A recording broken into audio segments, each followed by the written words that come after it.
All right, everybody. So I'm really excited to be able to create this video. We just did an Instagram Live with Ginny Early from Enemies of the Average. This is her amazing studio. And so I'm just so excited. She's going to do another piece, a little bit bigger piece that we're going to create a little more drama here for everybody that's watching this video. So we have a product today from CamFlor Inc, which is based outside Watsonville in sunny California, and the flowers keep blooming, and we're trying to create some extra content to promote them right now during this difficult time with the COVID-19 virus. And so Jenny and I are both here because we're practicing social distancing, and so she'll come here in just a second. But we have roses from Green Valley Floral out of California. They are amazing garden rose grower. They grow these beautiful spray roses, Geranda Gerbers, a beautiful Gerber daisy. This is Sterling Sensation lavender spray roses, really, really beautiful. Dolcetto, purple garden roses. And then there's a pink one here that I want to make sure we show you guys. It's called patchouli. Excuse me, patchouli. But beautiful, viburnum, eucalyptus, boronia, rice flower status, anemones, all from CamFlor. And a few things here we're mixing in that are from my own garden, like some Hellebore and the cherry in the background. And so just enjoy. I hope this is helpful, educational, and a great distraction during this time. So anyway, here's Ginny Early.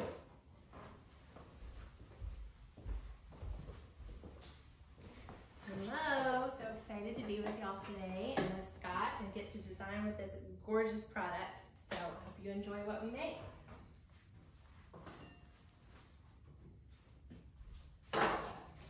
We've just prepped our vessel here. This is a larger, kind of more horizontally oriented vessel from Accent Decor, one of the podcast sponsors. And to prep it, we've put a flower frog in the bottom, kind of a larger one. I don't know the source on that. I have a collection of old flower frogs that I've gotten from a lot of yard sales and things like that, but I know you can get them from a lot of good sources. And then chicken wire mound, taped down with waterproof floral tape on top. So that's our preparation. We'll add our water.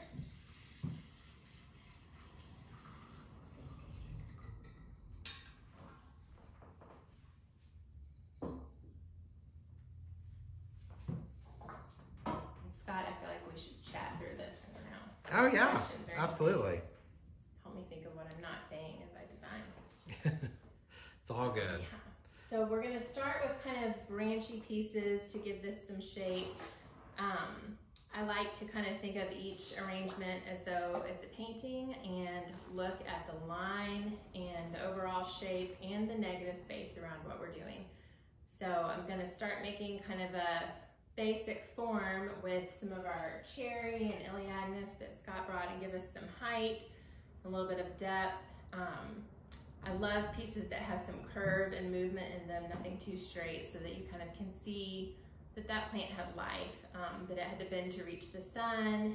All of those things together just make a lovely arrangement. So we can have different planes of florals and pieces, and we'll start with our branchy shapes and stop doing this. We'll let the flowers do the talking. Exactly. Always a better idea.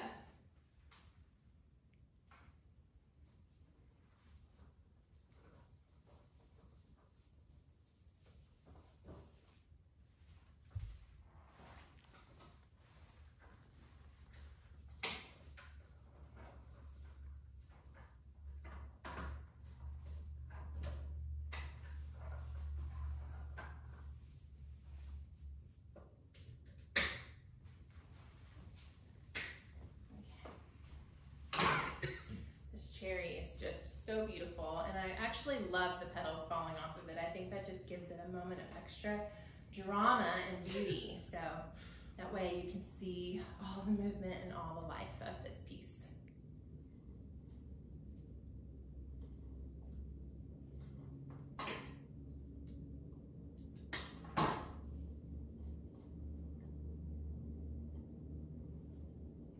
go from kind of a high to a low.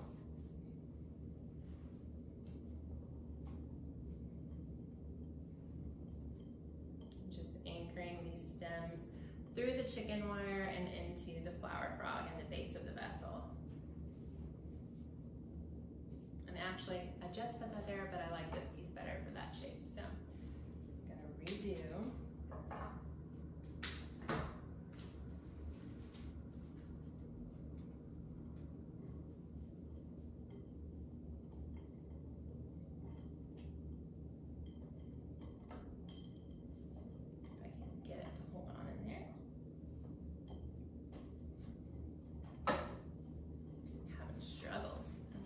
I know these first few stems are always a talent, especially with a branch, can be a little challenging. Just, but it's worth it because it creates that that sort of armature that we'll be using later on. Exactly. Once you get all the branches in there with their little friends, they help support each other. So it's great.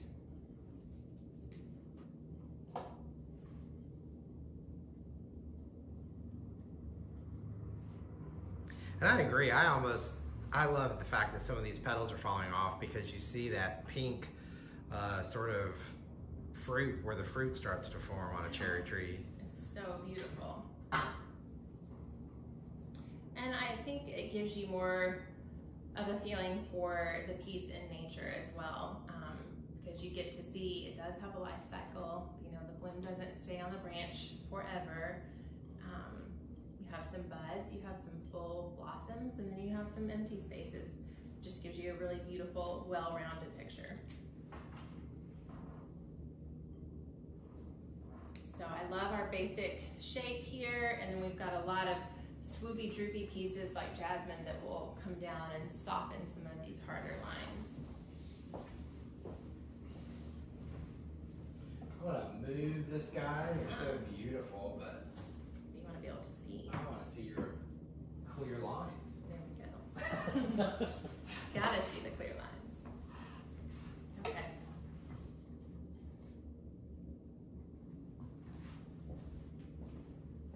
This guy's just not wanting to stay, so I'm gonna cut a little X in the base of this branch, which is a great thing to do for conditioning anyway, but it'll just make the branch a little bit easier to maneuver into the flower frog. Help give it a little bit of hold. Here we go. Does that look good from that side? Amazing. Pretty? Ooh, fun. And we are going to compost every bit of flowers here, so we're not throwing away any of the pieces that we don't use.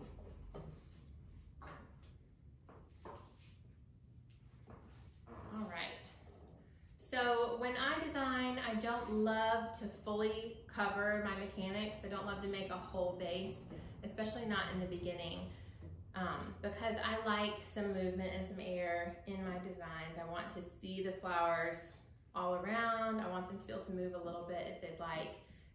So I'll generally put a little bit over the mechanics, but not fully cover it, and know that I'll come back in later on in the arrangement and put in some lower pieces, and that way they're not choked out by being covered up in greenery already.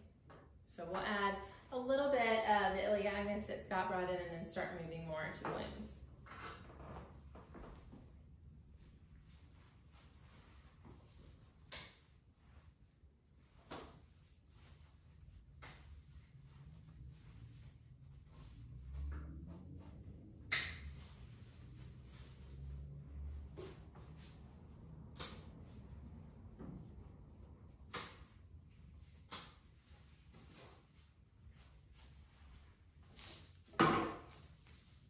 This Lisianthus is gorgeous. It's got the little kind of pink, almost peachy colored fruits on it. So pretty. That happens just in the springtime. And I like to use kind of smaller pieces when we're talking about base coverage. You don't necessarily need height on that. You just want some interest and texture towards the bottom of your arrangement. So it's a great time to kind of think about covering tape You're really not going to see most of the chicken wire when this is finished, but you can use some of these smaller pieces to cover your tape.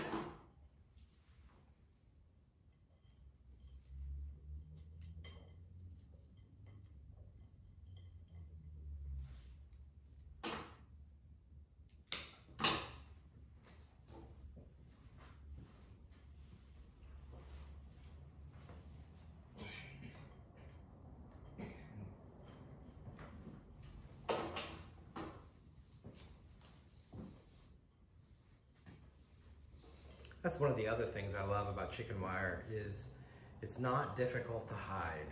It's not at all, especially when you use this green coated kind. It just really blends straight into the stems. Gives you a lot more freedom in your design. You're not going to come back and see a giant hole of green oasis, you know, right where some guest is sitting and staring straight into that. So it's nice. Love these beautiful roses. I generally pull off most of the leaves. For an arrangement, I don't bother to take the thorns off. I will remove the thorns if I know that what I'm creating is a bouquet or something that's going to be held in hands or going to touch fabric that the thorns might pull on. But for an arrangement that's going on a console or a table centerpiece, no one's hands are going to be in this, so to me there's no need to remove the thorns. I do want to open the rose up a little bit just so that you can see the beautiful color range in this. These petals are a little bit deeper, almost mauve at the edges, and then they kind of fade into like a grayish lavender. So you get a great range of colors. Look at that. Wow. So pretty. Now some people, I'm going to ask this question, I know we're not live here, but I feel like sometimes people ask about bruising flowers. Like, does that really bruise the flowers? It can. I think any manipulation is something that could potentially shorten base life. A lot of times if you're designing for an event, base life is not what you need to be worrying about. Right. Your goal is to get this bloom to its most beautiful state for the 4 or 5 hours that it will be enjoyed at an event.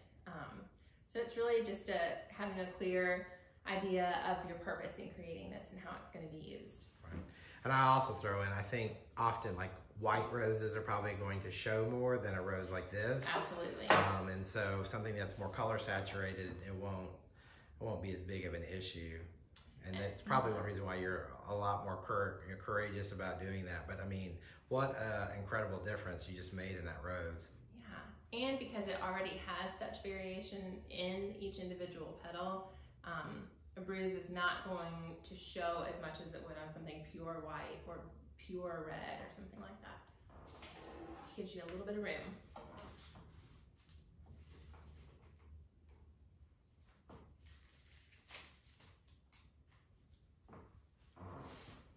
These are a little bit lighter. You could potentially see bruising on these more. I will be honest and just say in my own personal preference, sometimes I don't mind that. Sometimes it looks to me more like this is an individual living thing that came from the garden. This one has teeny little brown spots, a couple of bruised edges where probably a butterfly or a bee landed on it. And I think within reason, those things are beautiful because they share with you the story of this flower. It's not a mar or a defect, it's just a piece of how this flower has lived. So I don't mind seeing all of that. And just kind of open it up a little bit so you can see how beautiful it is.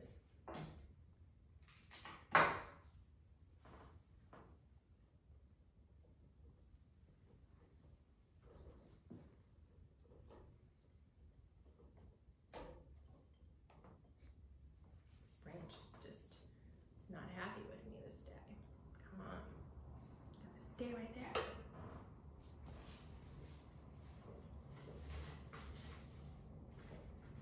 Look at the ruffled petals on this guy. I'm not even gonna touch that flower head because it's just so pretty like that. And it will open over the course of a few days anyway. It'll open some more in the arrangement. So it'll give you something fun to enjoy watching as you enjoy this in your home.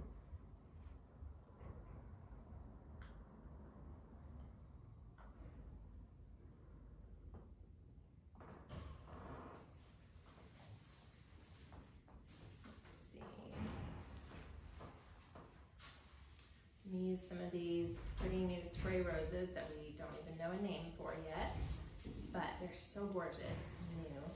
I'm excited for when they are named, and these are something that we'll be able to order. Look how pretty. They're just like the palest shade of blush. And I love how they open too. Yeah, they are truly the perfect blush. I know on camera they almost look ivory, but they really do have just the slightest. A little bit shorter there.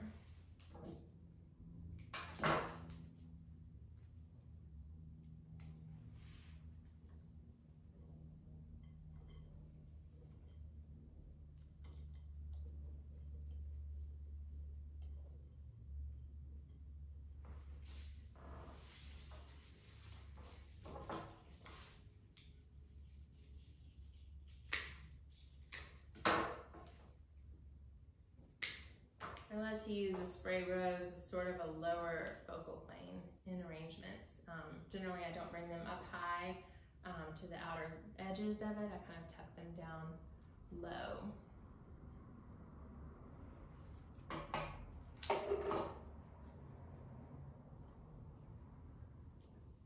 They can be just a quiet moment beneath the other pieces.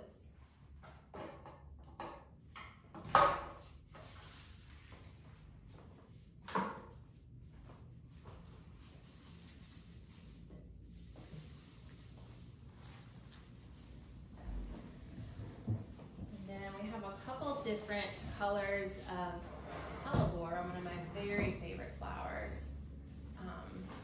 I love this chartreusey green, which is such a fun springy color, and then this deeper mauve gray, almost kind of like earthy color tone. So beautiful. So with the Hellebore, I usually will remove these lower leaves that are so large they kind of overpower the blossom. And I really don't have a formula on that. I really look at each stem and decide where's there too much, where am I missing the actual flower, and then just remove from that point.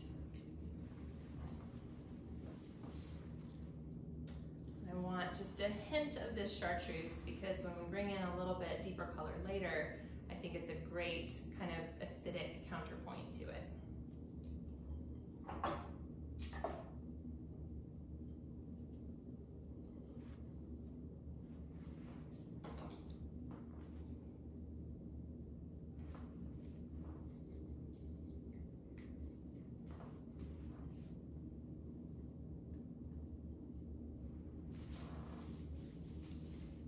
This is such tall Hellebore too, look at this.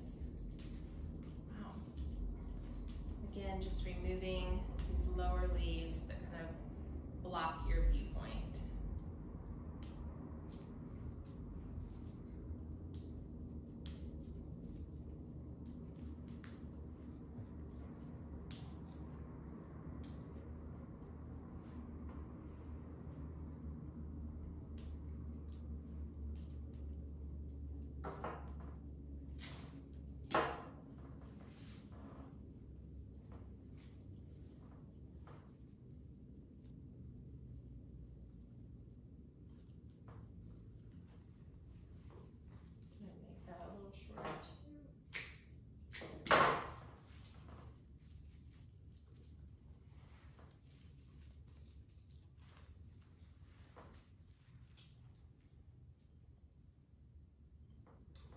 Give it a spin, make sure I like how we're looking. Yeah.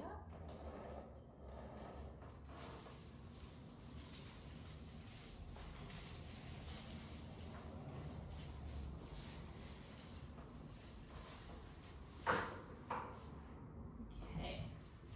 Time to bring in some brighter pink with these Lisianthus.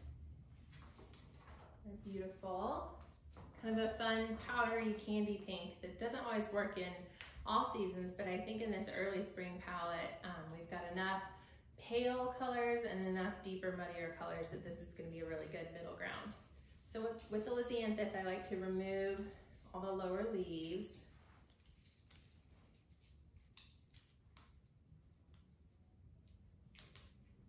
And then I also, like I said, I love the chartreuse, but we've already got it in the Hellebore. So I'm gonna remove these little buds because I think they kind of distract from the beauty of the actual bloom. And then I like to open up the bloom a little bit. And Lisianthus are really responsive to this, and often the warmth of your hand, I find, is enough to completely transform this flower. So if you just kind of hold it,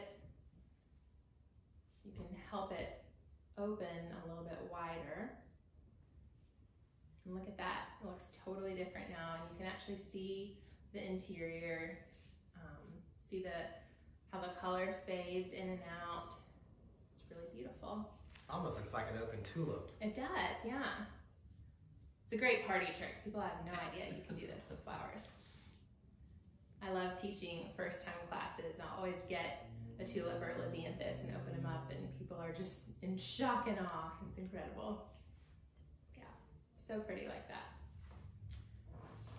I love, these are strong stems, but they do dance some too, so I think they're great for higher focal points like this.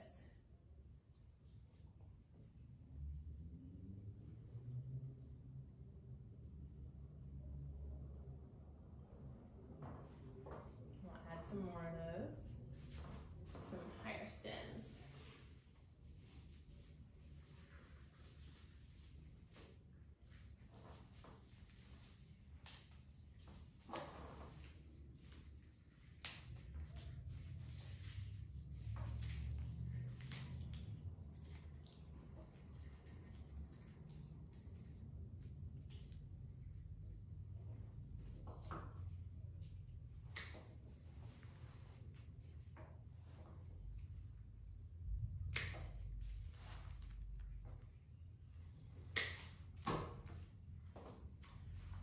We'll just kind of open them up some so we can see them in their full beauty.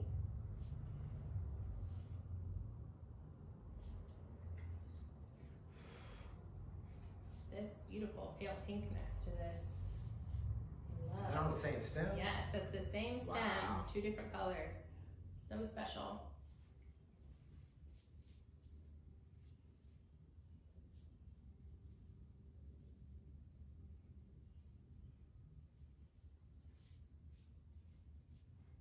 Look how beautiful that is.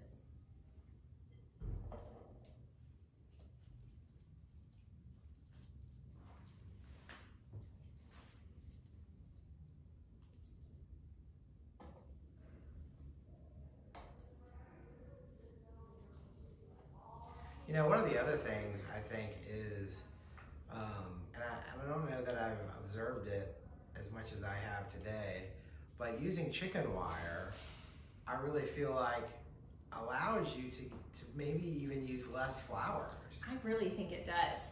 Which, of course, is a whole nother environmental conversation to have. But, you know, I think sometimes people want these expensive looks, but if you can buy, you know, higher end or a little bit higher grade of flower and then just use less of them, you can still give a great look and be affordable. Quality over quantity here is the name of the game to me. I think that's another reason that I can get away with using less greenery on the bottom too, because everything does have a little bit more air in it. I can use that budget on premium stems instead of on a ton of greenery and have more of an impact.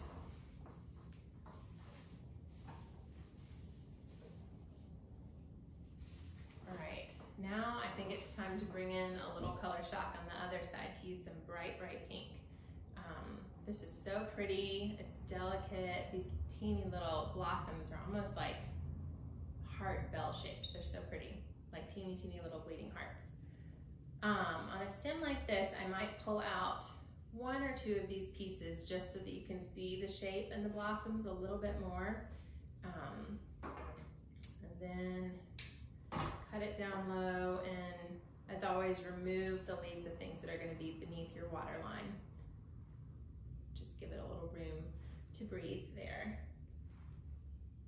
And then I think adding that bright pink in here is not going to look crazy hot pink. It's just going to kind of pull these things together and and give you a hint of a bright color that allows your eye to focus in on the softer colors beneath it. And sometimes on really feathery things like this, I will chop off the top because you can't even tell there, and that doesn't really need to be high, it just needs to be among the rest of this stuff to give it texture and a different color.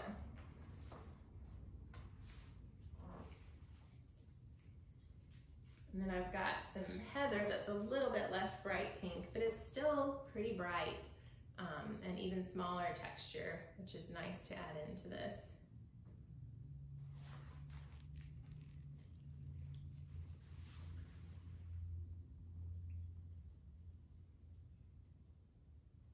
Kind of echoes the base of those cherry blossoms.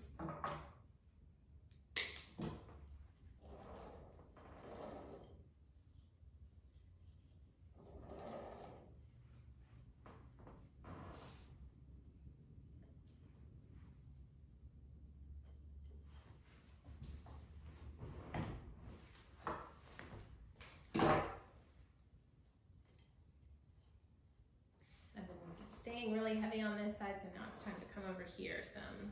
I'm going to do a little bit more Hellebore out here too, because it's got a great swoop with it.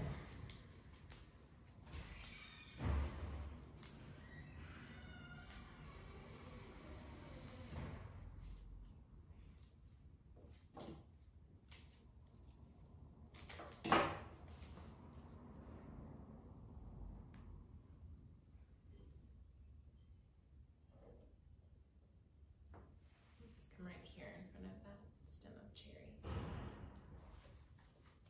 I love also the fact that that stem of cherry has like nothing on it other than the stem. I mean, to me that goes into speaking to the season and the you know, it's just that genuine. This is what nature is. This is part of nature. Exactly. The tree that you took this off of has a lot of bare branches too, so I love kind of paying homage to that and not trying to cover up what it actually looks like in the real world.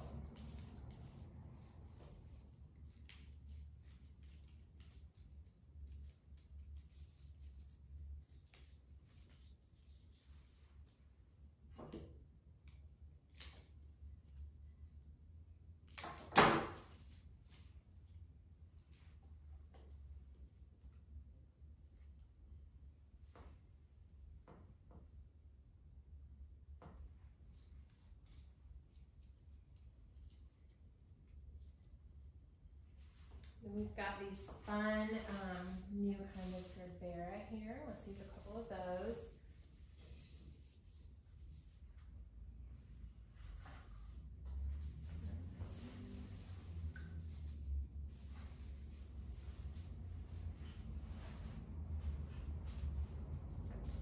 These almost look like dahlias, not like your typical Gerber daisy.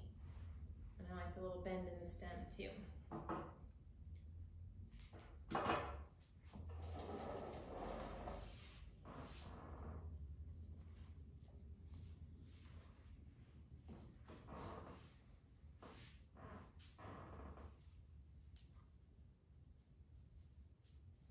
And the thing I think too, sometimes with the subconscious eye, when you're seeing designs like this, is the little bit of green that's in the center of that, you know, and sometimes people are afraid of that because it's not a pure white, but it's that actual natural coloring that really, again, just continues to blend with everything else you're doing. Exactly, that's where the life and the interest is to me.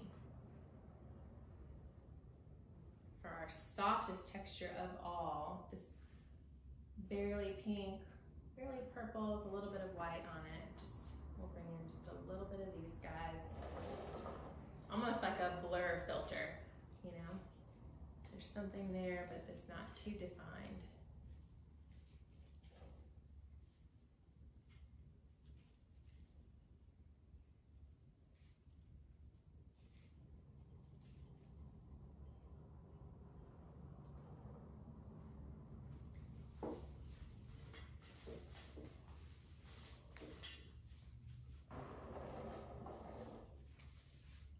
And I think I want some of this purple rose deeper down in here.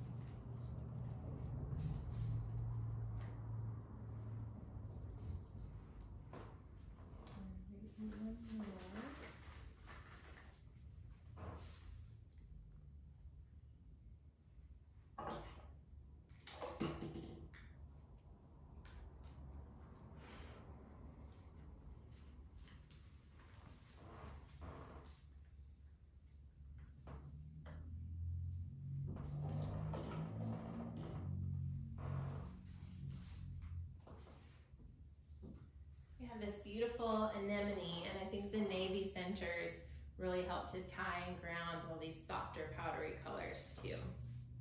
Let me get our little clipping pieces out of the way here so you can see.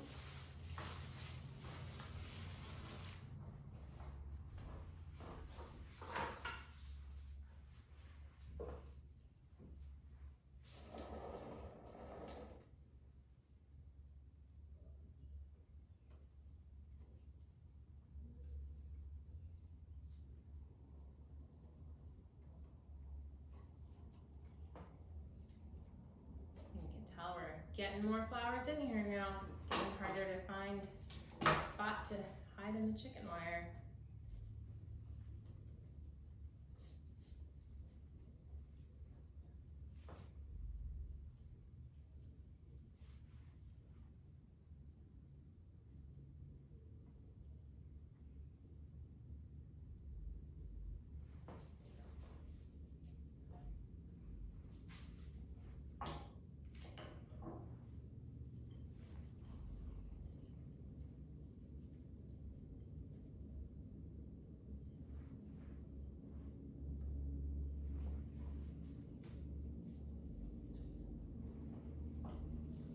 I'm going to jump on here real quick and let everybody know that a few things, very few things, were from my garden, but majority of this product is from CamFlor in California, that is a grower and shipper of beautiful blooms year-round, most of which they grow, but they also, rely on other farms in that area. So a great source for product during these sort of challenging times of sourcing. But they are selling direct to wedding and retail people right now, just because so many of the wholesalers have had to close, or the trucking companies aren't operating due to, of course, the COVID-19 virus situation that's going on. And then the roses are from Green Valley Floral. There's a few varieties of roses and spray roses and the Gerando Gerbers. And so thank you to all of them for trusting us with these blooms and just bringing you some beautiful content that hopefully is helpful. We're so grateful.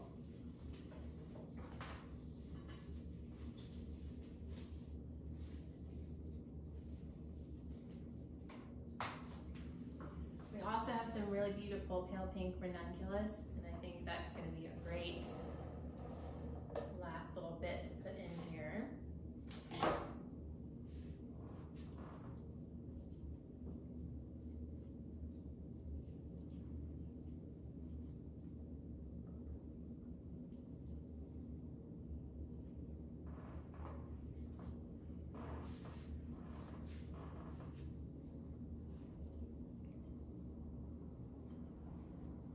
So you can see our lines and our shape really coming together now. And at this point, we're kind of looking at filling in holes and at gesture. And some of these ranunculus have a beautiful swoop to them, and it's fun to kind of place them where they can curve around and show their face to you. And then we'll be adding in some beautiful blooming jasmine to really just bring in the drama and swoopy gesture to finish this piece off.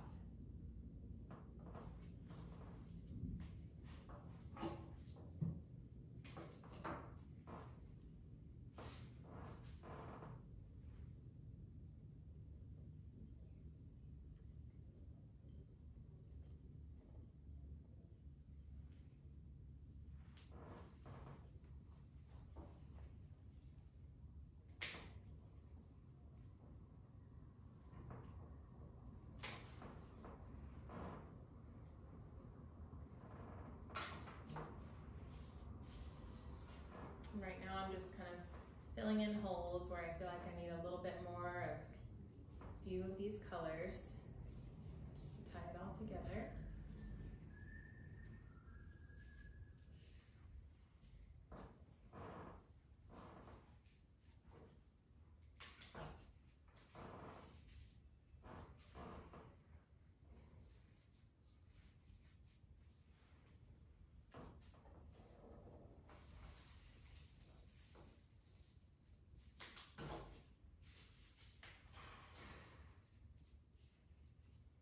I don't think we've used these yet either. We have some really pretty pale lavender, sterling gray spray roses.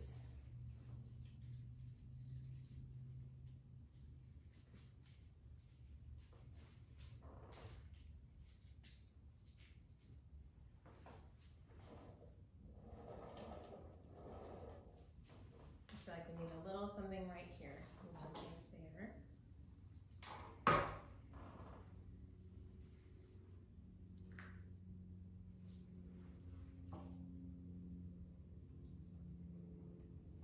I think one of the things I love about this design style is with all these layers, you know, your eye gets drawn into these arrangements, these designs, and it's not, you walk around a table, or in this situation you're on a turntable, and it's like every time you turn it a few inches, it's like you're looking at a totally different work. And I just think that's what makes so much interest in weddings and events. It really does. I take a lot of inspiration from the fashion world, and actually have far too large of a collection of Vogue magazine, but I've always loved a quote from Diana Vreeland, who was a longtime editor of Harper's Bazaar, and she always would say that the eye has to travel across an image or a composition, and I love designing on multiple planes so that there is always somewhere else for the eye to travel, from this bloom that leads you down here and maybe inside and then back out again. You want it to be a fun adventure all the way around.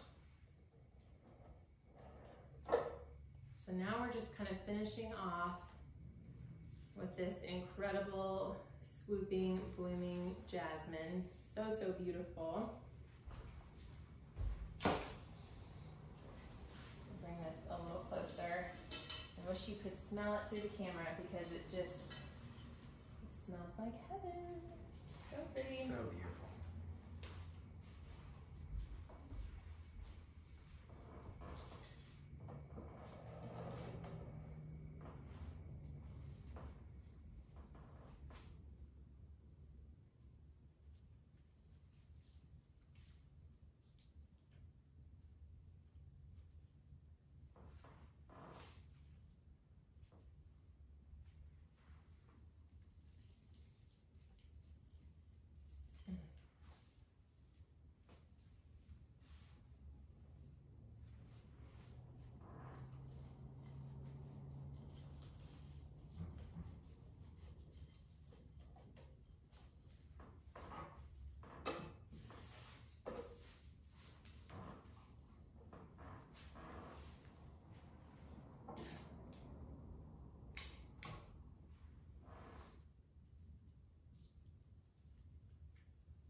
Making the choice to not overgreen this and leave some light and air, I think then gives me the room to be super dramatic with something like this jasmine because it is so much, it's kind of an emotional thing, and that way we're not overpowering our final composition.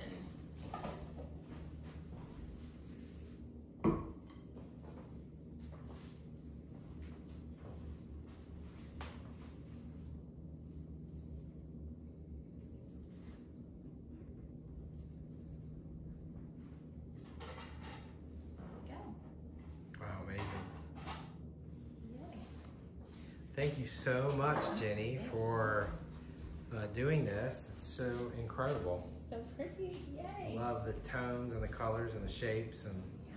And maybe I can just take a second and highlight a couple things here. Please do. Yeah. So, I mean, obviously, this is that dolcetto we talked about, and the gerondas and the anemones. I know that she also used, let me walk in front of the camera here.